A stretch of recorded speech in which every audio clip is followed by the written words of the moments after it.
She's afraid to be home alone now after being tied up and robbed by two masked men. And while police are still looking for the men behind the home invasion, Unha Park tells PNC her story.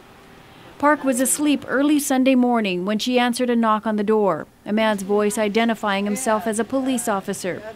She opened up the door, and after answering a few questions, she opened the door to two men, only to find one was armed with a gun, the other a knife. The guy, they wear like a army clothes. They said they are police. There were a few questions, so I just opened the door. Then they come in and they got the gun, and other guy have I guess a knife. Then they want money. And they search all over around. Later on they tied up my hand, my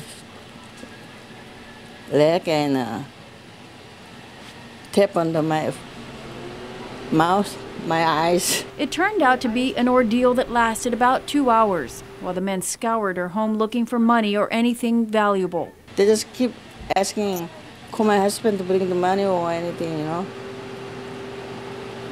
And they knew I had to speak to Korean, so they said, never mind. All the while, Mrs. Park says she was afraid the men would kill her, but did her best to get rid of them. She was eventually overtaken and tied up by the masked assailants. Oh, later on, I thought they going to take my clothes off, you know. That's why I tried to kick them or something like that. Then they tied up. So are you afraid to stay here by yourself now? Yeah, that's why you're locking them all, inside door, outside door, everything. I'm not going to open the door. Whoever says police officer or anything, you know, if I don't know from now on.